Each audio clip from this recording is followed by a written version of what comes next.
The eyes of the world are focused on the conflict between Israel and Iran.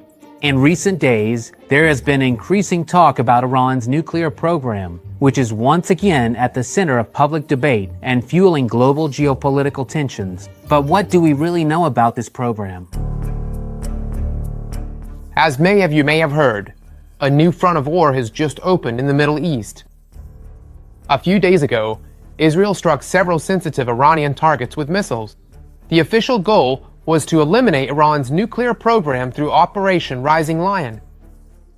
Israel, in fact, fears the possible use of Iranian nuclear weapons on its own territory in the near future and has therefore acted preemptively. Iran then responded to the aggression, sparking a conflict that is still ongoing and constantly evolving. The two countries have been longtime enemies, but now the situation has become more critical, to the point where there are even rumors of possible U.S. involvement. So what exactly does the Iranian nuclear program look like? And are they really that close to having a nuclear bomb? Let's start with a map, so we can see the main facilities related to the nuclear sector in Iran.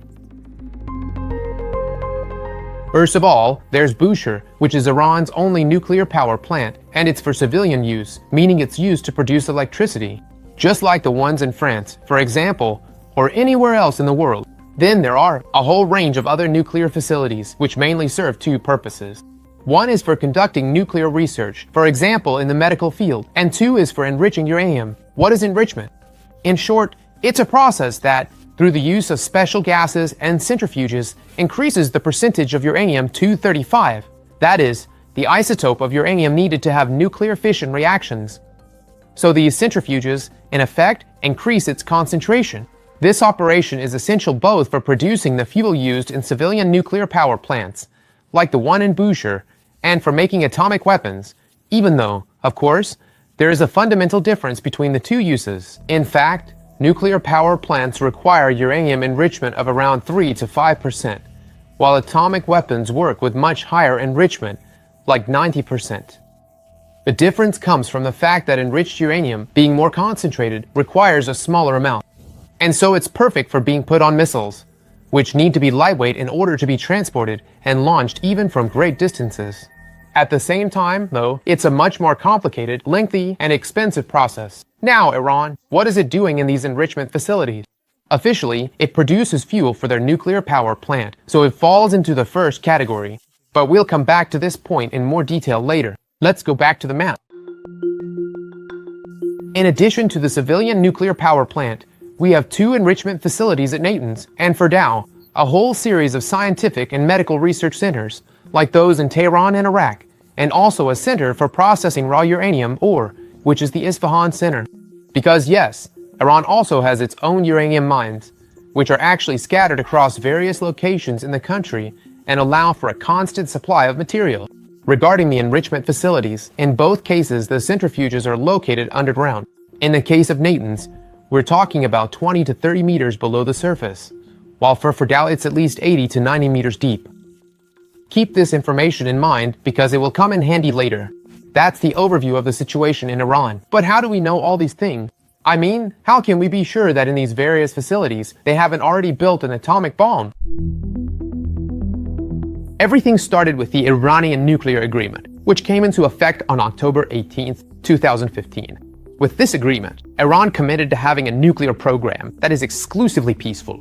So they can produce electricity, they can conduct research, but they cannot produce weapons, nor can they enrich uranium beyond what is necessary.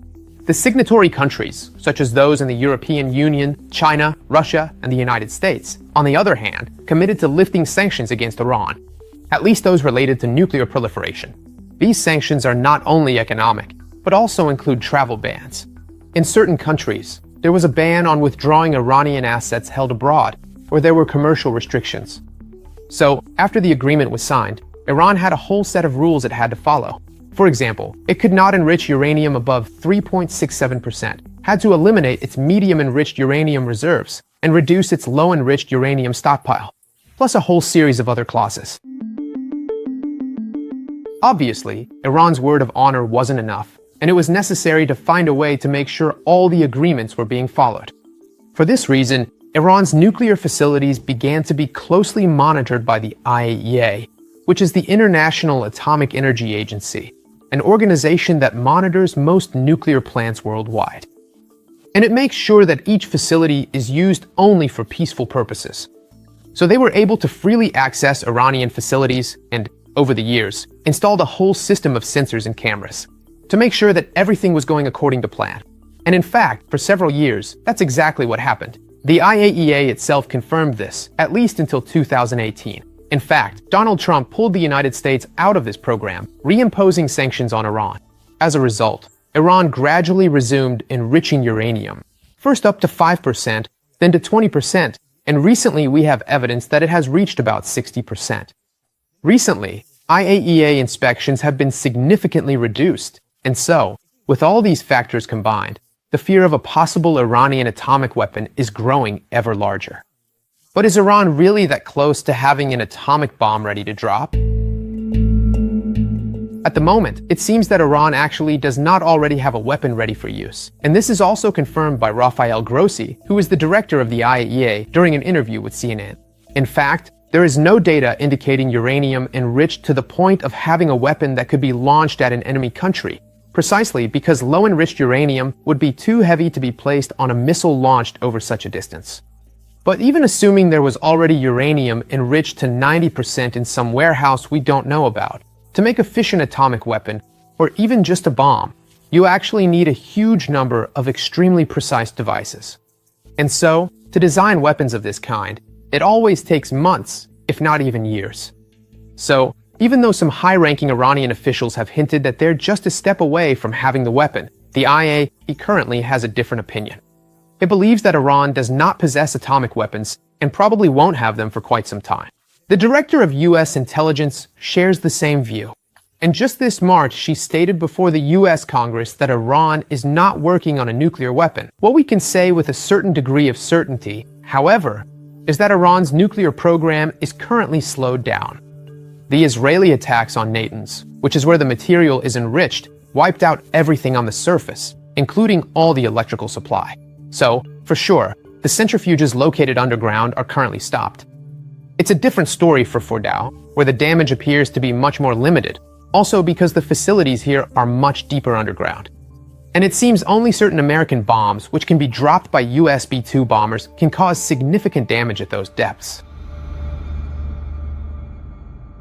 In this video, we've tried to explain what's happening from a purely, I would say, technical point of view. With that said, thank you so much for sticking with us until the end.